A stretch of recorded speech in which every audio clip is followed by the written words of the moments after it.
A ideia da reencarnação é muito antiga, fazendo parte da tradição cultural e religiosa dos povos que constituem a humanidade terrestre. Confirmada por Jesus em seu diálogo com o fariseu Nicodemos: Na verdade te digo que aquele que não nascer de novo não poderá ver o reino de Deus. Reencarnar diz respeito aos renascimentos sucessivos dos espíritos. Assim, Deus impõe aos homens a encarnação com o fim de fazê-los chegar à perfeição. Mas para alcançarem esta perfeição, têm que sofrer todas as vicissitudes da existência corporal.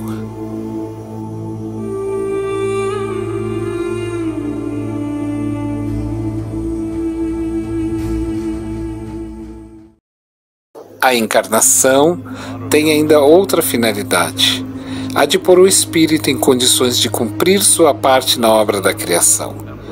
Para executá-la, é que em cada mundo ele toma um instrumento, um corpo físico, em harmonia com a matéria essencial deste mundo, a fim de nele cumprir daquele ponto de vista as ordens de Deus, e desta forma é que contribui para a obra geral, onde ele próprio se adiantará.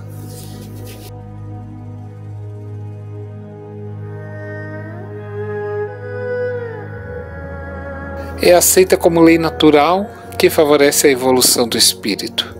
E em cada existência corpórea, o espírito recebe a oportunidade para reparar equívocos cometidos em existências anteriores e para desenvolver novos aprendizados.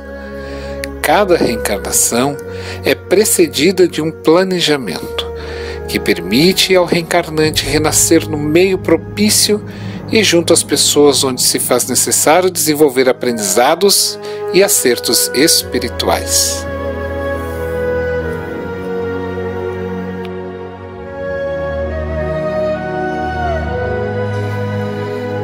A reencarnação expressa a justiça e a misericórdia divina, que não condena o infrator ao inferno eterno, tal como apregou algumas interpretações religiosas. Antes, porém, concede ao espírito a oportunidade de corrigir os seus erros cometidos devido à própria ignorância de não saber medir as suas consequências e as próprias ações, magoando ou prejudicando pessoas. Nestes termos, a reencarnação é por princípio o reajuste da consciência culpada perante as leis sábias e amorosas que governam o universo, e que ninguém dela está livre.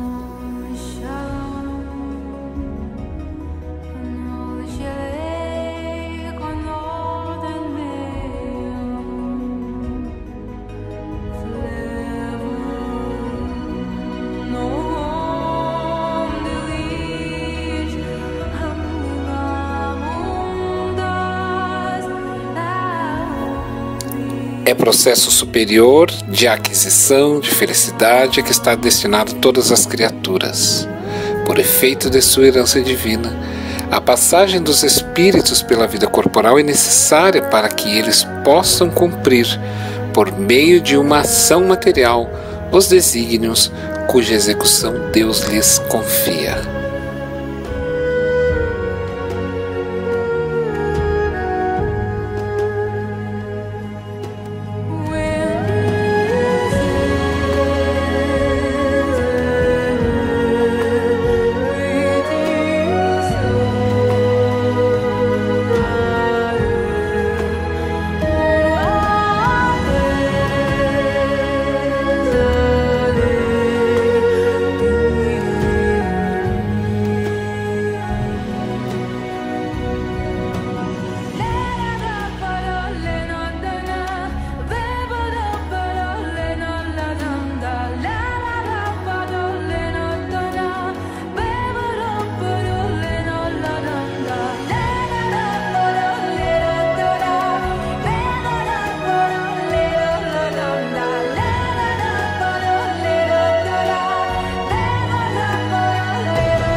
Espiritismo mostra que o desenvolvimento pelo qual percorre a alma no período infantil é de sublime aprendizado para ele em sua jornada evolutiva.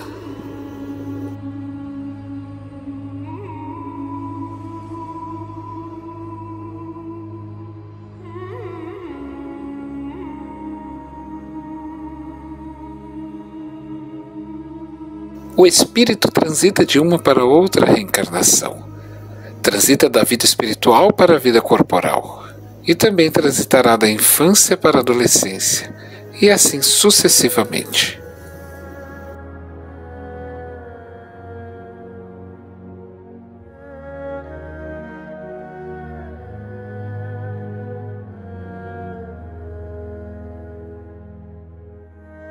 O espírito vem de 2 traumas, ou 2 grandes mudanças. A primeira é a redução ou constrição do seu corpo perispiritual para ajustar-se ao novo corpo em formação no ventre materno. E o parto, onde todas as situações de conforto oferecidas pelo útero têm uma finalidade com o nascimento.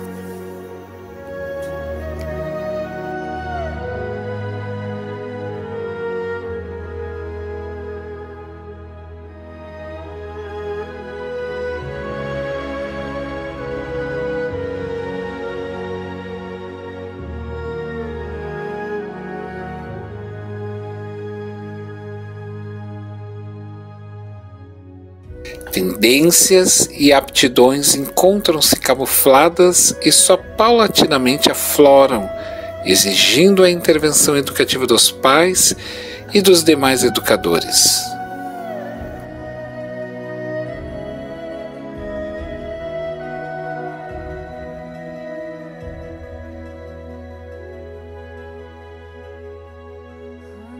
Decorrente da fragilidade, da graça, da beleza e das limitações próprias da infância que despertam em nós o cuidado e a proteção e o carinho dos pais.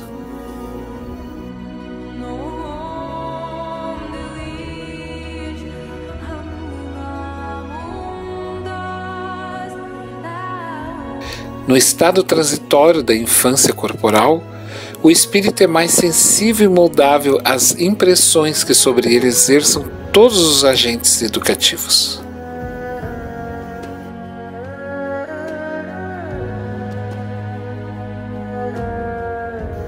Tudo o que se encontra oculto em termos de pendores positivos e negativos irá gradativamente aflorar e se confrontará com as influências benéficas ou não que o ser haja recebido nos primeiros anos de sua existência terrena.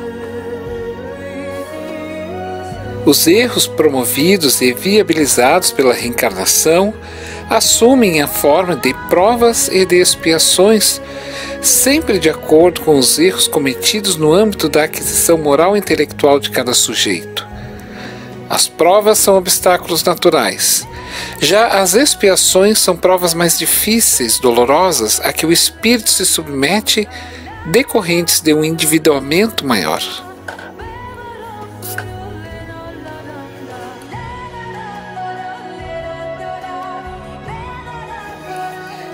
Na pergunta 392 de O Livro dos Espíritos, Allan Kardec questiona os imortais.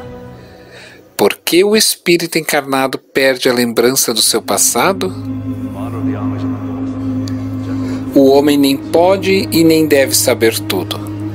Deus assim o quer na sua sabedoria.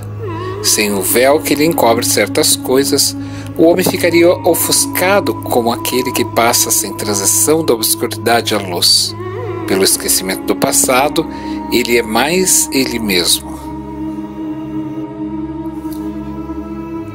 Se não temos, durante a vida corpórea, uma lembrança precisa daquilo que fomos e do que fizemos de bem ou de mal em nossas existências anteriores, temos, entretanto, a sua intuição, e as nossas tendências instintivas são uma reminiscência do passado, as quais a nossa consciência, que representa o desejo por nós concebido de não mais cometer as mesmas faltas, adverte que devemos resistir, assinala Allan Kardec.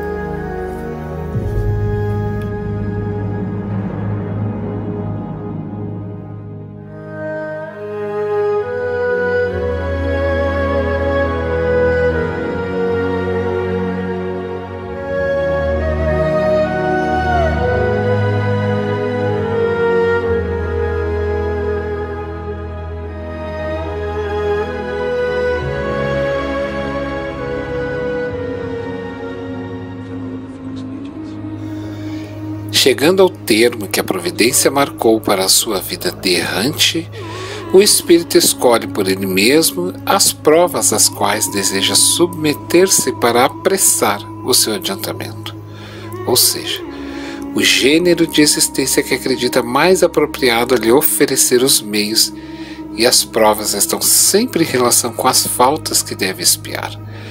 Se nela triunfa, ele se eleva; se sucumbe, tem de recomeçar. O espírito goza sempre do seu livre-arbítrio, e em virtude dessa liberdade que no estado de espírito escolhe as provas da vida que deseja passar, ele então delibera o que fará ou não fará, escolhendo entre o bem e o mal. Negar ao homem o livre-arbítrio seria reduzi-lo à condição de máquina. Integrado à vida corpórea, o espírito perde momentaneamente a lembrança das suas existências anteriores, como se um véu as ocultasse. Não obstante, tem às vezes uma vaga consciência, e elas podem mesmo ser-lhes reveladas em certas circunstâncias. Mas isto não acontece senão pela vontade dos espíritos superiores, que o fazem espontaneamente com um fim útil e jamais para satisfazer uma curiosidade vã.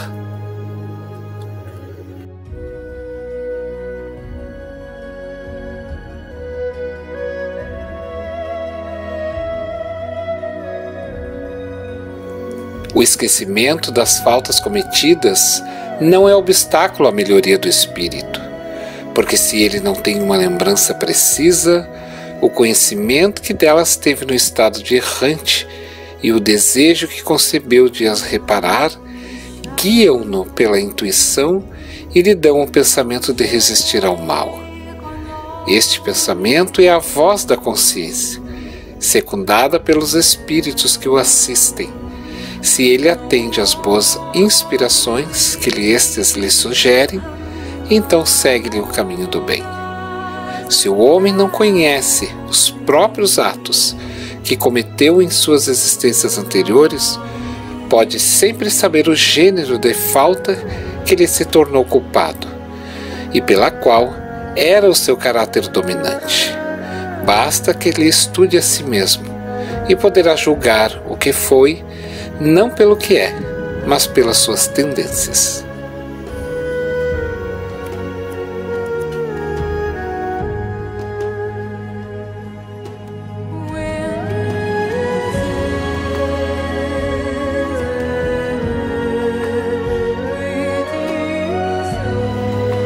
Somos seres pré-existentes e interexistentes, porque existimos antes e além das dimensões físicas, expandindo-nos em espírito no tempo e no espaço.